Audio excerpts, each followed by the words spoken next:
Today our topic is prognosis in spine trauma, and the primary authors are Dr. Fan Jiang, myself, and Professor Michael Failings. We are associated with Toronto Western Hospital, and personally I'm from Jurong Health Campus, National University Health System, Singapore. I was an ex-fellow of Toronto Western Hospital, and our Dr. Fan Jiang is a clinical associate in Toronto Western Hospital. And Professor Failings needs no introduction. He's a professor of neurosurgery, vice chair research, Department of Surgery, and director of University of Toronto Neuroscience Program. He's a staff of Toronto Western Hospital. Our key concepts in prognosis of spine trauma is that in our aging population, currently low energy osteoporosis related injuries have surpassed the high energy trauma as the number one cause of spinal fractures. Patients sustaining traumatic spinal cord injury are predisposed to a higher rate of adverse events and early mortality. The low energy osteoporotic related fractures are closely associated with spinal cord injuries numbers. As we have advanced in our prevention of high energy trauma in both the work as well as road traffic accident related injuries, such injuries are getting lower in terms of incidence, and hence the key concepts are that we have to focus on both the low energy as well as the high energy trauma population in terms of care in spinal cord injuries. Spinal trauma is a devastating injury with the potential for severe consequences impacting the morbidity and mortality of the patient.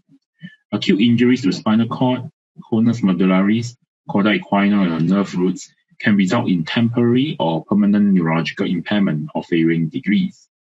Fractures involving the anterior and posterior column of the vertebral body, as well as the spinal segment, can be further complicated by instability, progressive deformity, pseudoarthrosis, chronic pain, or delay in neurological symptoms secondary to spinal stenosis. Cervical trauma patients have more incapacitating neurological injuries than thoracolumbar trauma, with a trend of, however, better neurological recovery. Less severe spinal cord injury often presents with better neurological recovery. Patients sustaining complete spinal cord injury have the worst long-term neurological outcomes. It is challenging, however, to accurately determine the mortality rate in patients sustaining spinal trauma given the heterogeneity in the patient's populations and changing demographics over the decades. While the overall mortality rate in patients' population is in the average of 4.4 to 16.7%, the rate is significantly higher in elderly patients, ranging from 23 to 38%. The predisposing factors for mortality and early death in spinal trauma is advanced age, as we mentioned, multiple medical comorbidities, high injury severity score, typically more than or equal to 15, abnormal coagulation profile, hemodynamic instability, and presence of traumatic brain injury and neurological deficits.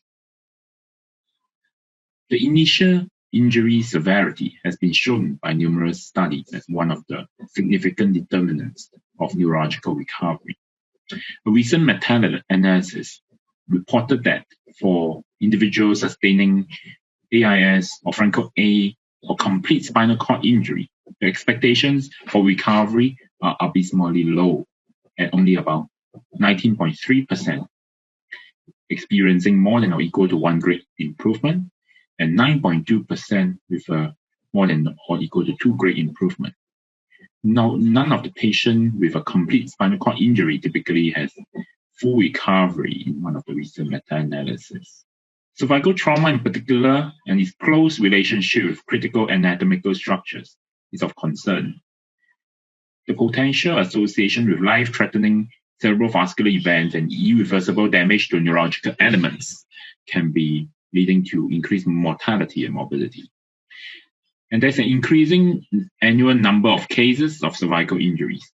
Advancement and understanding of neurological care medicine, critical care medicine in spinal cord injury patients has lowered the mortality rate of high cervical lesions, and numbers of patients discharged with ventilators has increased threefold. Injuries to craniocervical junction are often missed with associated high mortality and instability. High clinical suspicion should be required, and appropriate imaging is needed to diagnose fractures in the atlas, axis, and craniocervical junction. Atlas fractures are commonly associated with other injuries, including odontoid fractures, which is reportedly to be found in 40% of the cases. Interestingly, cranial nerve injuries have been previously reported in cases of atlas fracture, and is often missed if not examined properly. Type 2 odontoid fracture in particular have high rates of non-union when managed non-operatively. You need to consider the patient's age, fracture characteristic before the treatment decisions are made. In elderly especially, halo vest management has been associated with high morbidity and mortality. The risk and benefit ratio need to be weighed prior to its utilization in the geriatric population. Cervical trauma patients had more incapacitating neurological injuries than thoracolumbar trauma, with a trend, however, for better neurological recovery. In thoracolumbar trauma, however, the related spinal cord injury occurs in about 30% of cases, of which 80% arise in the thoracolumbar junction of T10 to L2. Given the higher energy trauma in thoracolumbar fractures or injuries, thoracolumbar injuries tend to have more associated visceral organ injuries in addition to the risk of damage to neurological elements. Due to the anatomical vascular watershed region in the thoracolumbar junction, healing and recovery of injured spinal cord could be hindered by poor blood supply. Thoracic spinal cord injury is also associated with the highest rate of complete injury and the lowest rate of recovery. Lumbar spinal cord injury demonstrated the most favorable prognosis, while recuperation from cervical and thoracolumbar injuries falls in the intermediate zone. Recent studies suggest that we should perform surgical decompression and stabilization if needed within 24 hours of injuries in patients presented with traumatic spinal cord injuries. Understanding of the local hospital conditions, as well as how is the comorbidities and stabilization of the patient's condition, is important for expediting the decompression and fixation surgery. In terms of stability, in order for a fracture to occur in spinal column, large external forces must overcome the inherent biochemical stability by the bony anatomy and the disco-ligamentous complex.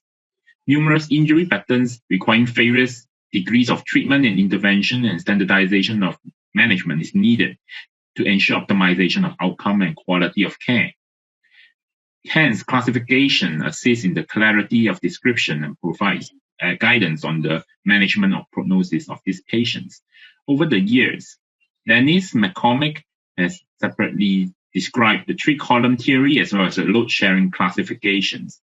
Subsequently, T-Lex or S-Lex score focus on the multifactorial consideration of morphology of the fracture integrity of the posterior ligamentous complex and the neurological status of the patient. Recently, AO's Spine Knowledge Forum also introduced a classification system and constantly modifying and upgrading the classification system, combining the consideration of the above-mentioned classifications. Other specific considerations, such as osteoporosis, given the weak bony structures in patients with osteoporosis. Vertebral fracture can occur even with low energy impact.